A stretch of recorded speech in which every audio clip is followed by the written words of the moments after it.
오늘 은혜 받으실 말씀은 요한복음 20장 21절에서 22절 말씀 되겠습니다. 요한복음 20장 21절에서 22절을 다 함께 합독하겠습니다. 예수께서 또 이르시되 너희에게 평강이 있을지어다. 아버지께서 나를 보내신 것 같이 나도 너희를 보내노라. 이 말씀을 하시고 그들을 향하사 숨을 내쉬며 이르시되 성령을 받으라. 아멘. 오늘은 부활 그 다음 날 세 번째 너희를 보내노라 라는 말씀으로 은혜를 나누길 원합니다. 할렐루야. 주님의 은혜와 평강이 우리 모두에게 임하길 바랍니다. 예수님은 부활하셨어요. 할렐루야. 일어나셨습니다. 지금도 우리와 함께 하십니다. 예수님께서 부활하시고 난 뒤에 그 다음날 과연 어떤 일이 일어났습니까? 부활하신 예수님을 만나야죠. 막달라 마리아는 예수님을 정말 사랑해서 달려갔어요. 베드로와 요한도 시신이 없어졌다는 말씀을 듣고 달려갔어요. 사랑하는 마음 가운데 주님을 기다렸더니 부활하신 예수님을 다 만나게 된 것을 믿습니다. 오늘 여러분 새벽 이른 아침에 여러분 부활하신 예수님 만나기 위해서 이렇게 왔잖아요. 여러분 부활하신 예수님 다 만날 것을 믿습니다. 그리고 나서 그 오후에 예수님께서 제자들에게 나타나셔서 평강이 있을지어다 라고 말씀하셨습니다. 그 평강 우리 모두 누리게 될 것을 믿습니다. 그리고 세 번째 주님께서 무엇을 주셨느냐? 사명을 주셨어요. 내가 너를 보내노라. 성령을 받으라. 오늘 그 세 번째 날 내가 너를 보내노라. 할렐루야. 그러나 제자들은 유대인들을 계속 두려워했습니다. 숨어 있었어요. 예수님이 부활하셨다는 소식을 들었는데 믿어지지가 않아요. 여전히 두려웠어요. 예수님이 부활하셔서 예수님 무덤은 활짝 열려 있었는데 제자들은 마음은 꼭꼭 닫혀 있었습니다. 그런 가운데 예수님께서 나타나셨어요. 내가 너에게 평강을 주노라 라고 말씀하셨어요. 내가 너에게 계속 평강을 준다고 얘기했지. 근데 내가 십자가에서 다 이루었다. 내가 그 평강을 성취했다. 그 성취된 평강을 내게 이제 너에게 주노니 평강할지어다. 할렐루야. 여러분 오늘 마음에 평강이 있기를 바랍니다. 여러분 마음의 우울증과 두려움 다 예수 이름으로 떠나가게 될 것을 믿습니다. 여러분은 가정에, 자녀에게, 사업장에, 가정에 하나님의 평강이 우리에게 함께할 것을 믿습니다. 첫 번째, 나도 너희를 보내노라 입니다. 부활의 이후 삶은 단지 부활절을 지키고 절기를 지키는 데 끝나는 것이 아니라 우리 자신이 예수의 부활이 우리 부활이 되어서 우리 부활의 신앙으로 승리하는 거죠. 예수님께서는 부활하시고 제자들에게 평강을 주시고 난 다음에 곧바로 무엇을 주셨습니까? 사명을 주셨어요. 아버지께서 나를 보내신 것 같이 나도 너를 보내노라 라고 말씀하셨어요. 쉴 틈이 없어요. 쉴 틈이. 평강, 곧바로 사명을 주십니다. 그래서 구원 이후에 예수의 메시지는 파송입니다. 파송. 예수님께서 십자가 죽음과 부활을 통해 우리 모두 저주를 제거해 주셨어요. 염려 불안도 제거해 주셨어요. 질병도 다 제거해 주셨어요. 그 이유가 무엇입니까? 우리를 파송하기 위해서. 우리가 하나님보다 돈을 더 사랑하고 명예를 더 사랑하면 그것은 우상이 되죠. 물론 우리에게 돈도 있고 명예도 있고 건강도 있어야 됩니다. 근데 분명히 거기에 목적이 있어요. 우리 삶의 목적을 모르면 우리는 방황하게 되고 그것은 저주가 되는 것입니다. 우리의 인생의 목적은 파송이에요. 파송. 할렐루야. 하나님은 목사님만 선교사님만 파송하는 것이 아닙니다. 우리 모든 성도들에게 오늘도 파송하십니다. 우리 가정에, 사업장에, 직장에, 학교에, 병원에, 법원에 다 파송을 하십니다. 다 파송을 하십니다. 근데 우리는 이렇게 질문할 수 있을 거예요. 아유 하나님, 나에게는 능력도 없고 자격도 안 되는데요. 천만의 말씀. 하나님께서 우리가 자격이 있어서 능력이 있어서 보내는 것이 아니에요. 주님께서 파송하십니다.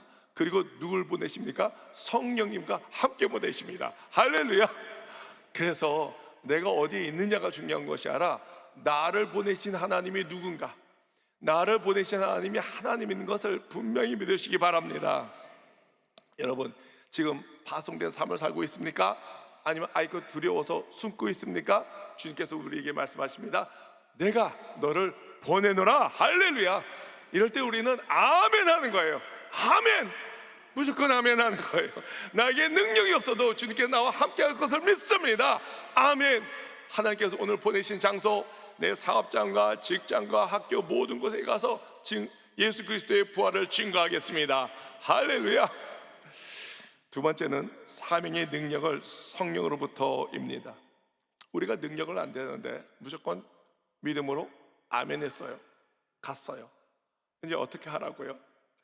요한복음 20장 22절을 읽겠습니다. 이 말씀을 하시고 그들을 향하사 숨을 내쉬며 이르시되 성령을 받으라 하겠습니다. 사명에는 능력이 필요하죠. 그 능력은 바로 성령님이에요. 하나님께서는 우리를 보내시는데 그냥 보내시는 것이 아니라 분명히 성령님을 보내세요. 성령님은 오늘 이 시간 우리와 함께 할 것을 믿습니다. 성령도 평강과 마찬가지로 십자가 이전과 부활 이후에 약간 차이가 있습니다. 같은 성령님이에요. 근데 예수님께서 십자가 지시기 전에 제자들에게 수차례 성령에 대해서 말씀하셨어요. 요한복음 14장 16절에서 17절을 읽겠습니다. 내가 아버지께 구하겠으니 그가 또 다른 보혜사를 너에게 주사 영원토록 너희와 함께 있게 하리니 그는 진리의 영이라. 세상은 능히 그를 받지 못하나니 이는 그를 보지도 못하고 알지도 못함이라. 그러나 너희는 그를 아나니 그는 너희와 함께 거하시며 또 너희 속에 계시겠음이나 라고 말씀하셨습니다. 자, 그 뜻은 뭐냐면은 예수님께서 성령을 보내겠다고 말씀하셨어요. 그때까지만 해도 제자들은 성령을 체험해 보지도 못했어요. 듣지도 못했고 보지도 못했고 만지지도 못했습니다. 성령이 뭔지 몰랐습니다. 근데 예수님께서 부활하시고 난 다음에 제자들에게 또 나타나셨어요. 내가 너희에게 수차례 성령을 보내준다고 약속했지? 내가 십자가에서 다 이루었거든. 성취된 성령을 이제 너에게 주노니 성령을 받으라 라고 말씀하십니다. 할렐루야. 여러분, 성령 받으시기 바랍니다. 성령 받으시기 바랍니다. 성령 충만하시기 바랍니다. 구약에 메시아가 온다는 그 예언이 굉장히 많았습니다. 근데 어느 날 하나님께서 여인의 몸을 통해서 메시아 예수를 보내주셨어요. 그리고 예수님은 십자가에서 못 박혀 돌아가시고 부활을 하셨습니다. 마찬가지로 예수님께서 성령이 오신다 말씀하셨는데 부활 이후 성령이 오셨습니다. 여러분, 성령을 받으면 왜 성령 받는 것이 그렇게 중요합니까? 예수의 부활이 우리의 부활이 될 수 있기 때문입니다. 성령님께서 우리가 성령을 받게 되면 우리는 열정이 생기는 거예요. 그리고 예수님을 만났던 그 처음 사랑이 회복이 될 것을 믿습니다. 열정이 회복될 것을 믿습니다. 오늘도 나가서 예수 믿으세요. 예수님 부활하셨습니다. 부활하신 예수님을 믿으세요. 그러면 여러분 영생을 얻게 될 것입니다. 담대해짐을 우리가 믿습니다. 예수님께서 십자가에서 죽으실 때 제자들은 다 뿔뿔이 헤어졌어요. 그 믿음이 바닥이 되었어요. 근데 죽었던 예수님께서 부활하셔서 그들 앞에 나타나시는 거예요. 얼마나 깜짝 놀랐겠습니까? 베드로와 요한 제자들은 아하, 이분이 단순한 인간이 아니었구나. 동네 아저씨가 아니었구나. 우리 형님이 아니었네. 이분이 바로 하나님이었네. 하나님인 것을 알게 된 것입니다.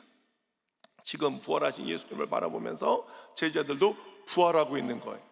게다가 예수님께서 성령을 받으라 했더니 성령까지 받으니까 능력이 생기기 시작한 거예요. 사랑하는 성도 여러분, 하나님은 어제나 오늘이나 영원토록 동일하심을 믿죠? 할렐루야.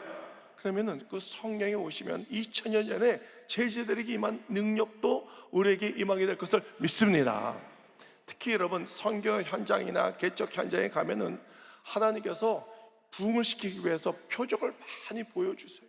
하나님 능력을 많이 보여주세요. 제가 선교 현장에 갔을 때 어떤 타교단 목사님이 저한테 오는 거예요. 목사님 설교 들어보니까 막 선포하시더라고요. 거침없이 선포하더라고요. 질병이 날지어다, 암덩어리 암세포가 떠나갈지어다, 안진병이가 일어날지어다 라고 선포하는데, 아니 안 나면 어떡하려고 그래요?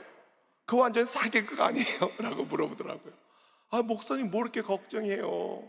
우리의 사명은 믿음으로 선포하는 것이고, 하나님의 역할은 그분들을 고쳐주시는 것인데, 나에게는 능력이 없지만 내 안에 능력 되시는 하나님이 계시고, 하나님께서 이렇게 말씀하셨잖아요. 야, 내 좀 일 좀 하자. 야, 기적 좀 내가 베풀자. 너희 교회 성도를 내가 좀 고치자. 그러니까 내가 능력이 다 있으니까 너는 입으로 믿음으로 선포만 하기만 돼. 내가 역사할게. 할렐루야. 제가 구로교회를 섬길 때 새벽 예배 마치고 아침마다 아침 식사를 준비해 주시는 두 분의 권사님이 계셨습니다. 괜찮다고 말씀드려도 계속 매일 아주 맛있는 밥을 해 주시는 거예요. 쉬 하면서 막 기도하고 30분, 1시간 기도하면 배가 고프잖아요. 근데 그 밥이 얼마나 맛있겠습니까? 계속 먹었어요. 기쁨으로 섬겨 주셨어요. 근데요, 그 권사님이 암에 걸렸네요. 그것도 췌장암, 3기, 3개월 선고를 받았어요.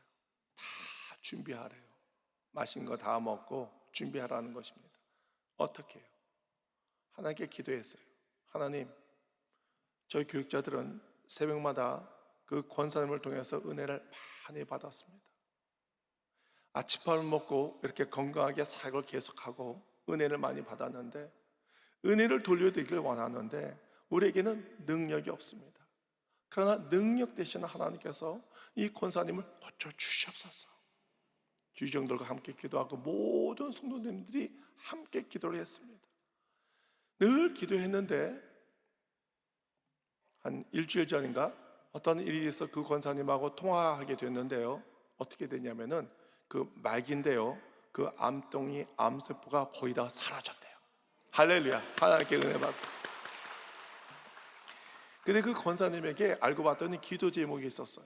그것은 뭐냐면은 자녀들이 있었는데, 자녀들이 어렸을 때는 주일학교, 교회학교를 열심히 다녔는데 시집가고 장가가고 직장 다니고 외국에 가고 군대를 다녀오고 또 코로나 이후에 교회를 안 나온다는 거예요. 하나님께서 권사님의 기도를 들으신 것 같아요. 그분이 아프고 3개월밖에 살지 못한다니까 자녀들이 어머니를 위해서 교회를 나오시게 된 거예요. 하나님의 말씀은 능력이 있으니까 말씀을 듣다 보니까 은혜를 받고 주일 성수를 하루도 안 빠지고 지금 신앙생활을 잘하고 있음을 믿습니다. 이 모든 것이 합력하여 선을 이룬 하나님께 영광의 박수 돌리겠습니다. 할렐루야.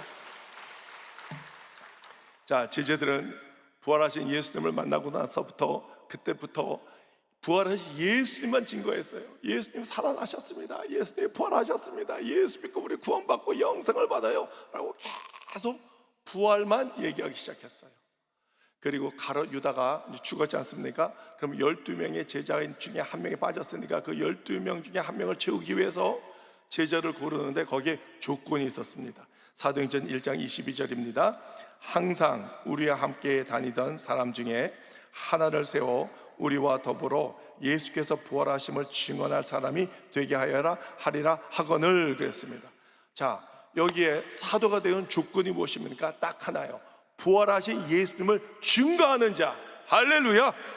사랑하는 성도 여러분, 우리는 예수 그리스도의 제자예요. 왜냐하면 예수님께서 지상 명령에 너는 땅끝까지 이르러 제자 삼으라고 그랬거든요. 예수님은 우리가 다 제자가 되기를 원해요. 제자의 조건이 뭐라고요? 부활하신 예수님을 증거하는 자. 할렐루야. 여러분, 오늘도 증거하시기 바랍니다. 예수님 부활하셨습니다. 예수님 부활하셨습니다. 부활절에만 증거하는 것이 아니라 부활절 그 다음날 부활의 신앙을 갖고 있는 우리에게 예수님 부활하셨습니다 증거함으로 승리한 우리 모두가 되길 축원드립니다. 세 번째는 제자에서 사도로입니다. 사복음서를 보면은 마태, 마가, 누가, 요한복음을 보면은 제자를 제자라고 표기가 되어 있습니다. 사도행전부터 제자가 사도로 바뀝니다. 제자와 사도는 무슨 차이입니까? 승진했나요? 부활하신 예수님 와서 승진했나요? 아니에요. 표현은 그 차이예요. 제자라는 뜻이 무엇입니까? disciple이에요. disciple은 불러서 훈련시키다라는 뜻입니다. 사도라는 뜻은 무엇일까요? apostle이에요. apostle, sending out, 보냄을 받은 자라는 뜻입니다. 자, 이제 부활 기점으로 부활을 체험한 제자들은 한 곳에 머물지 않고 주님께서 보내신 그 현장에 나가서 계속 복음을 증거하고 있었다는 것입니다. 사도행전 1장 8절을 읽겠습니다. 오직 성령이 너에게 임하시면 너희가 권능을 받고 예루살렘과 온 유대와 사마리아와 땅끝까지 이르러 내 증인이 되리라 하시니라 그랬습니다. 제자들에게는 급진적인 변화가 있었습니다. 두려워 떨고 있는 베드로가 나가서 복음을 열심히 전했더니 3,000명 정도 주님께 회개하고 돌아오게 되었습니다. 야고보는 최초의 순교자가 되었습니다. 다른 제자들도 순교의 삶을 살게 되었습니다. 아니, 성령이 무엇인데 성령을 받고 그렇게 변화될 수가 있겠습니까? 성령을 통해서 부활하신 예수님을 만나서 성령을 통해서 예수의 부활이 제자의 부활이 됐기 때문에 목숨 걸고 복음을 증거하는 자가 되었다는 것이죠. 히브리서 11장 35절에서 38절 읽겠습니다. 여자들은 자기의 죽은 자들을 부활로 받아들이기도 하며 또 어떤 이들은 더 좋은 부활을 얻고자 하여 심한 고문을 받되 구차히 풀려나기를 원하지 아니하였으며 또 어떤 이들은 조롱과 채찍질 뿐 아니라 결박과 옥에 갇히는 시련을 받았으며 돌로 치는 것과 톱으로 겨는 것과 시험과 칼로 죽임을 당하고 양과 염소의 가죽을 입고 유리하여 궁핍과 환난과 학대를 받았나니 이런 사람은 세상에 감당하지 못하니라 그랬습니다. 죽임을 당했어요. 핍박을 당했어요. 무엇을 받기 때문에 그들은 그것을 감수할 수 있을까요? 고통보다도 고난보다도 더 대단한, 비교할 수 없는 더 좋은 부활을 받은 거예요. 그 부활이 얼마나 좋은지, 그 부활이 얼마나 영광스러운지. 죽어도 된다 이거예요. 부활할 것이니까. 우리 모두에게 부활의 능력이 임하기를 바랍니다.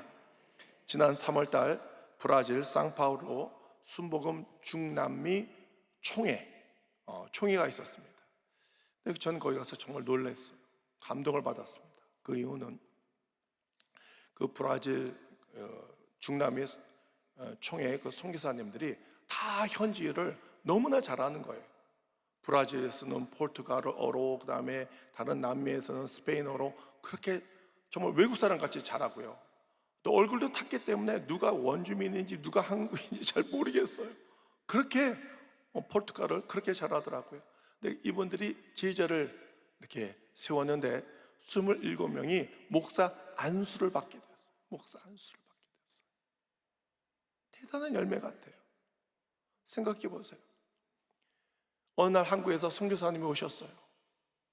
그 나라 말 못하는데 떠듬 하면서 복음을 증거하기 시작했어요. 어느 날 유창하게 복음을 증거하기 시작했어요. 신학교를 세웠어요. 신학교가 없으면 그 신학교를 또 보냈어요. 그 주의종을 만들었어요. 목사 안수를 받게 됐어요. 우리 대표총회장 이용 목사님께서 오셔서 그분들에게 안수해 주셨어요. 그분들이 안수를 받으면 얼마나 오는지, 얼마나 감동되는지, 얼마나 영광스러운 열매가 아니겠습니까? 또 이 총회가 끝나고 벨린 교회를 갔는데 이 벨린 교회는 조셉 웰링턴 시니어 목사님이 계셔요. 이분이 누구냐면 1997년에 브라질에 종이 목사님이 대성회가 있었어요. 사람들이 얼마나 모였는지 인산인해로 굉장히 많이 몰렸는데 150만 명이 모였어요. 150명이 모일 수 있는 운동장이 없습니다. 그래서 공항에서 모였거든요. 그래서 종이 목사님이 차를 타고 들어가야 될 텐데 사람이 너무나 많아서 들어가지 못하니까 헬리콥터를 갖고 와서 헬리콥터로 공세에서 그 현장에 내렸습니다. 이 모든 대성회를 준비하신 분이 바로 조셉 웰링턴 목사님인데 그때 성령의 큰 감동을 받고 나도 저 조용기 목사님처럼 열심히 목회해서 큰 교회로 부흥시키겠다 꿈이 생겼어요. 열심히 부흥했더니 가봤더니 교회를 얼마나 아름답게 크게 세웠는지 그 교회가 놀랍게 부흥돼서 브라질의 가장 큰 교회 중에 하나가 된 것을 믿습니다. 근데 그 목사님께서 나이가 드셔서 그 아들 조셉 웰링턴 주니어 목사님이 이제 당회장 목사님이 되셨는데 이제 우리 이용원 당회장 목사님을 초대한 겁니다. 그래서 목사님께서 말씀을 선포하시고 찬양을 하시고 주여 삼자가 기도를 선포했는데 저는 성령의 불이 떨어진 걸 봤어요. 와, 마가의 다락방에 오순절 역사가 거기서 일어나더라고. 주여 삼자하면서 기도하는데 눈물을 흘리면서 소리를 지르면서 주님을 만나고 싶은 그 간절한 마음에 집회 끝나고 거기에 막 신유의 역사들이 일어났잖아요. 여러분 간증을 보면 알 수 있잖아요. 제가 그 영상을 보여드리고 싶은데 시간 관계가 없으니까 여러분 FCTV에 들어가서 한번 다시 보시기 바랍니다. 얼마나 큰 은혜가 됐는지 몰라요. 자, 이번 6월 25일 51회 선교 대회가 있습니다. 선교 대회. 세계 다 흩어져 있는 선교사님들이 다시 다 돌아오는 홈커밍 데이. 그 선교 지도 한번 보여주시면 고맙겠습니다. 전 세계에 11개 총회가 있고요, 67개국에 673명의 선교사를 파송했는데 그 선교사님들이 다시 다 돌아오시는 거예요. 누가 선교를 갑니까? 예수님을 정말 사랑하는 자가 선교를 가는 거예요. 예수님께서 제자들 부르실 때 배와 그물을 다 버렸어요. 이 선교사님도 예수님께서 부르실 때 배와 그물과 모든 직장을 다 포기해 사업장도 다 내려놨어요. 오직 주님께서 보내시는 곳, 그것이 어딘지 상관이 없어요. 오지가 됐든 아프리카가 됐든 브라질 됐든 미국이 됐든 어디가 됐든 간에 보내심에 너무나 감사해서 가는 거예요. 또 어떤 선교사들은 가면서 얼마나 많은 고생을 당합니까? 종교 자유가 없는 곳에서, 이슬람권에서 추앙당하고 강도를 당하고 질병에 걸리고 순교까지 하게 됩니다. 이들의 수고 헌신 없이는 복음이 전파되지 못합니다. 사랑하는 성도 여러분, 우리 선교사님들이 오실 때 6월 25일 날 선교사님을 좀 잘 환영하고 섬겨주시기 바랍니다. 각 지선정 또 지교에서도 이 선교사님들을 좀 초대해서 말씀도 들으시고요, 너무 유명한 사람만 부르지 말고 무명한 사람도 불러주시기 바랍니다. 용기를 붙들어 주시고 또 기도해 주시고 그 선교 현장에 가서 열심히 사역할 수 있도록 주님께서 기도로 후원하고 용기를 주시면 고맙겠습니다. 그게 싫으면은 여러분이 직접 가면 되는 거예요. 오직 직접 가면 되는 거예요. 선교는 종류가 있습니다. 가는 선교가 있고 보내는 선교가 있습니다. 기도하는 선교가 있고 후원하는 선교가 있습니다. 또 요즘은 코리아 드림에서 많은 외국 사람들이 한국에 오게 됩니다. 여러분, 특히 이슬람권에 가서 내가 복음을 증거하기가 얼마나 어려운지 아십니까? 한 사람의 영혼을 구원하는 게 얼마나 어려운지 아십니까? 한 사람을 목회자로 만드는 게 얼마나 어려운지 아십니까? 근데 하나님께서 우리에게 은혜를 얼마나 주시기 위해서 이 외국 사람들을 지금 한국에 얼마나 많이 보내주셨는지 몰라요. 제가 지난 주일날 그 얘기 듣고 깜짝 놀랐는데 숭실대학교에 베트남 유학생이 1000명이래요. 난 100명인 줄 알아서 1000명이래요. 유학생만 8만 명이래요. 우리나라 유학생만, 베트남 유학생만 8만 명. 그리고 20만 명의 베트남 사람들이 우리나라에 와 있다는 것입니다. 거기는 불교권이잖아요. 복음을 전하고 그들이 예수를 믿고 신앙을 하고 주의종이 되어서 우리 교회에서 파송하면은 전 세계에 선교의 역사가 분명히 일어날 것을 믿습니다. 결론을 말씀드리겠습니다. 사랑하는 성도 여러분, 누가 부활하신 예수님을 만날 수 있습니까? 예수님을 사랑하는 자가 만날 수 있음을 믿습니다. 예수님을 사랑하세요.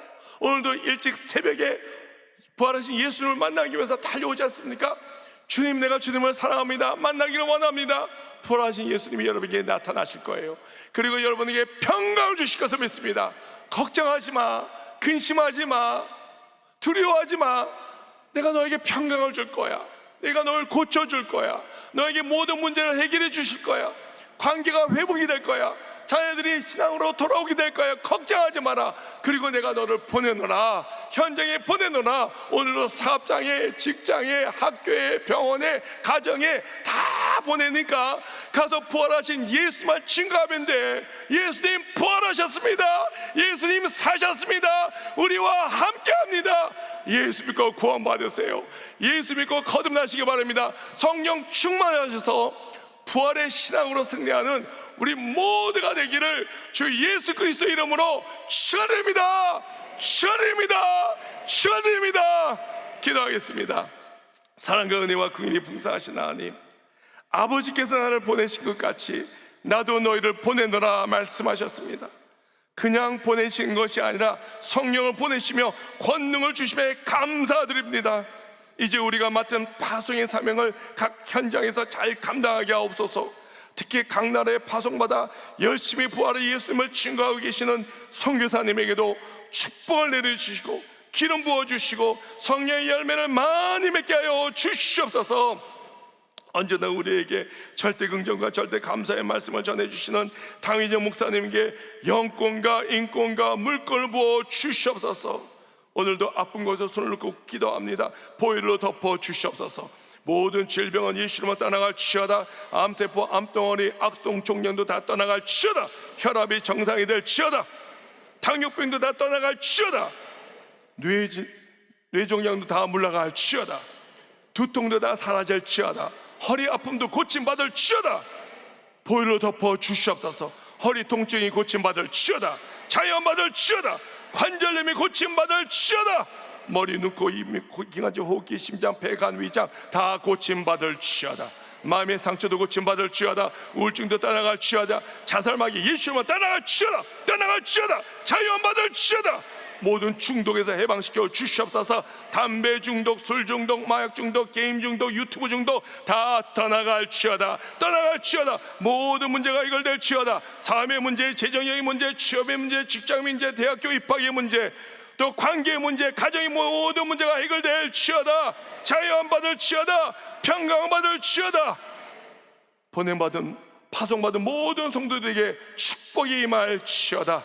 오늘도 빈수로 나오지 않고 예물 드리는 모든 손길 위에 천배 만배 주님께서 부어 주시옵소서. 예수님 이름으로 기도드리옵나이다. 아멘. 하늘에 계신 우리 아버지여, 이름이 거룩하심을 받으시오며 나라가 임하오시며 뜻이 하늘에서 이루어진 것 같이 땅에서도 이루어지이다. 오늘 우리에게 일용할 양식을 주시옵고 우리가 우리에게 죄 지은 자를 사하여 준 것 같이 이 죄를 사하여 주시옵고 우리를 시험에 들게 하지 마시옵고 다만 악에서 구하시옵소서. 나라와 권세와 영광이 아버지께 영원히 쌓옵나이다. 아멘.